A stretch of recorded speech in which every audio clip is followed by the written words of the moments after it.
You're listening to The Monetized Mom, the podcast that teaches moms of faith how to monetize their expertise online to create influence, impact, income, and more importantly, financial independence.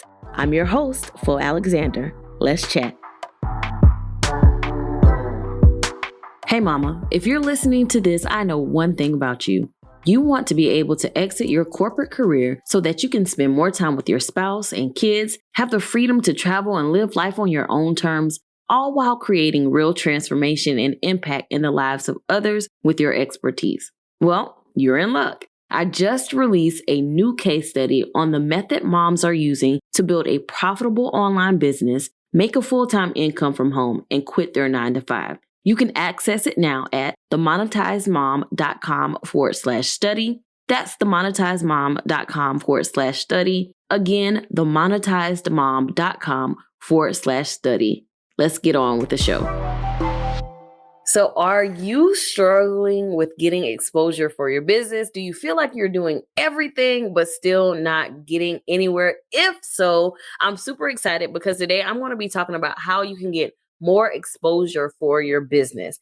So how do you go from crickets when you launch your business to reaching tens of thousands of leads each month, being featured on top news sites, and having people mention your name in rooms that you are not in? Well, the answer to that is getting exposure. And that's exactly what happened to me. I went from having a brand that no one knew about to a brand where I have been featured on several top news sites, have tens of thousands of new leads each month that get to see my brand, and people who are mentioning my name and referring my platform in spaces that I am not in. So how do you go from that to a simple business launch, crickets, no one knowing who you are, to that? It's exposure. And we're going to talk about how you can increase exposure for your business. So let's hop in. So the first way that you can increase exposure for your business is to, one, create content. Create content. I will forever say this, and I've said this time and time again, that content is queen. If you want to get exposure for your business, you have to create content. Without content, do you really even have an online business? Do you really even have a brand? All right. Content done right establishes you as an expert, and it is a means by which you can provide valuable information to your target audience, and that they can find you from simply looking for said information. So when you are providing a solution to a problem, providing content that answers questions, it gives you the exposure that you need to grow your business. People are going to find you because they are looking for those answers that you are providing. So creating content allows you to gain organic reach, which builds an audience who is truly interested in what you are offering. So the key here when it comes to creating content is producing valuable content, which answers questions and addresses pain points, and provides a solution, right? And also making sure that you're consistent. This type of content with consistency is the type of content that gets shared. So if you want to increase your exposure and increase your reach, create content. Create content that's valuable, that people are willing to invest their time into consuming, but also are going to be willing to actually share to other people who will find it useful. And that is how you can organically increase your exposure for your business. Again, you have to be consistent with this. This isn't just post once a month, disappear for 5 months, and post again. No, you have to be consistent with posting and creating that content. And my advice for you is to focus on one platform, master that platform, be consistent with creating content on that platform before you grow to another one. Okay. So the first thing that can help you increase your exposure within your business and in your brand is to create content. Okay.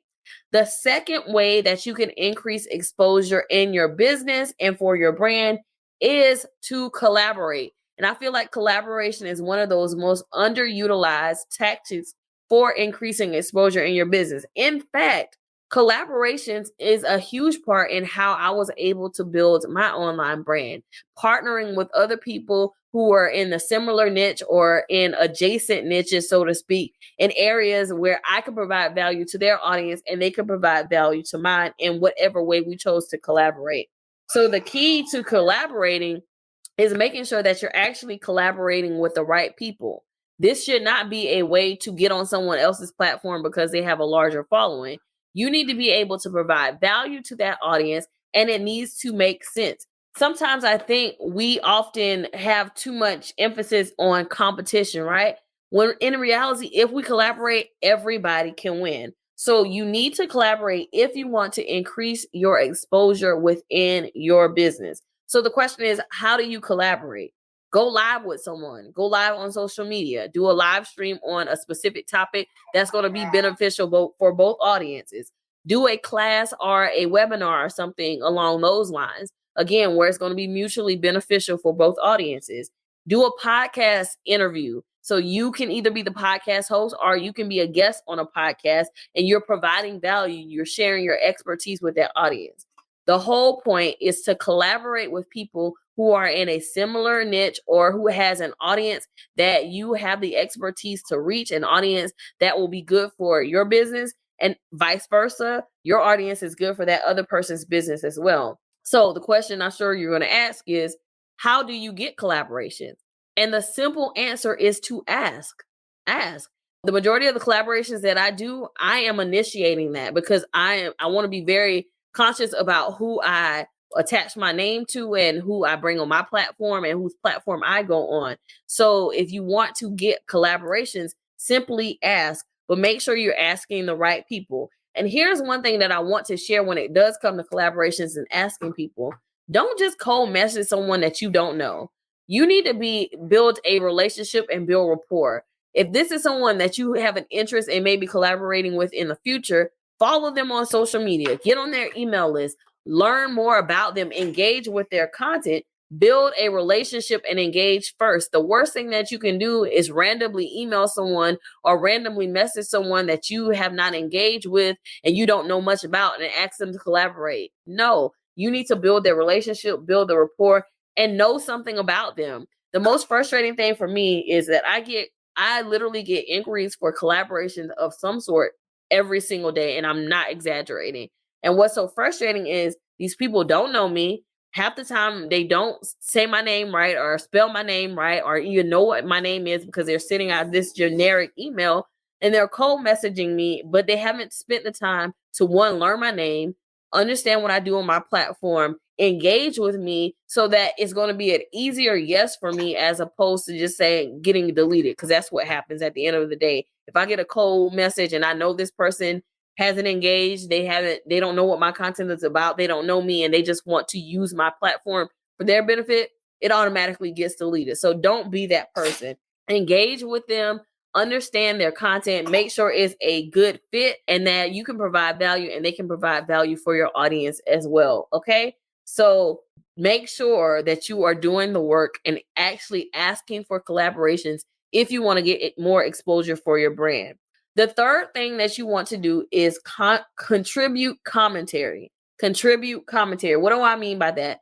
As an expert, you can provide commentary on your area of expertise. So you can contribute to news articles, you can contribute in Facebook groups, in the comments answering questions, but contribute commentary, provide value to outlets and media medians that have a larger reach than your platform. So provide valuable content to outlets and medians that have a bigger reach than your platform.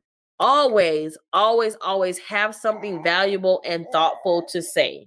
Always have something valuable and thoughtful to say. And as the expert in whatever you're an expert in, you should always have something valuable and thoughtful to say around your area of expertise. I still do this to this day. Like, I will comment in Facebook groups where I can provide value. I will provide commentary for media outlets where I can provide value. And the great thing about doing that is that once someone recognizes that you are able to provide value in the form of commentary, they'll come back. I've had several times where writers and reporters have come back to me for commentary on new articles or things that they're doing because I was able to provide value in the initial time that I work with them. So wherever you are doing commentary, make sure you always have something thoughtful and valuable to say. Okay. Now, the last way that you can get exposure for your business or brand is capital, having capital, or as I like to say, cash or credit. Which one would you like to pay with? So the truth be told, you can pay for exposure. You can pay for exposure, and it's not a bad thing. I remember I used to have this stigma around running ads to my business. I thought that having organic reach is the only way, right? That's how you prove yourself, is you get an organic reach. And at the end of the day, if you're running your business, businesses run ads. Every company, every big company that you know of runs ads in some form or another. They have some kind of advertisement budget that they use so that they can get more exposure, brand recognition, so that they can get you to convert on something.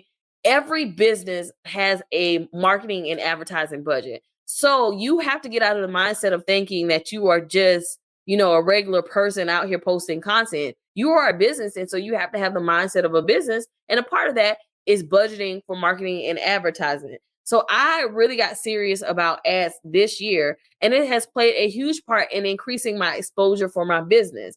Businesses, again, use ads, period. So you can pay for exposure. If that is something that you lack within your business, you can always pay for it. And to be quite honest, the way the algorithms have been working lately, you may want to just go ahead and pay for advertisement, because a lot of times you're not getting the organic reach that you once got.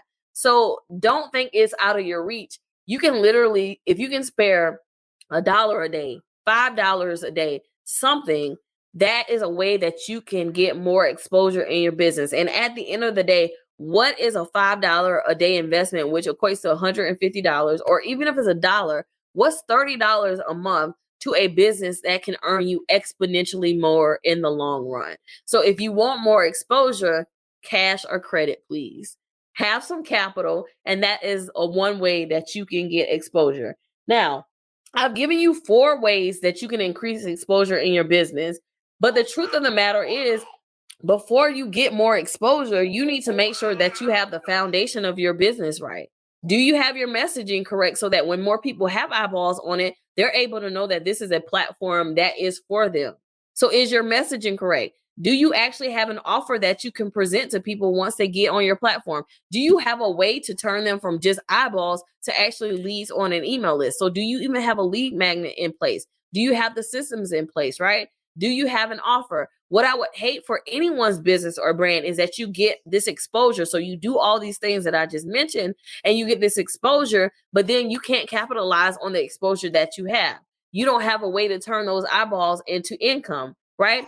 I've seen so many times, and you've probably seen it as well, where people on social media will go viral and then they're unable to capitalize on that exposure that they got. They don't have a way to get email addresses so that they can contact people, or phone numbers so that they can text people. They don't have an offer. They don't have something that they can actually sell to those people who are now engaged with their platform and are interested in what they do. So don't be that person. You want to make sure before you even get exposure, you have all your ducks in a row, so that exposure is actually beneficial for you and that you can capitalize on that and turn that into income for your business. As always, I hope that you found this episode helpful. If you did, don't forget to subscribe, share, and leave a review. And with that, I'll talk to you in the next episode.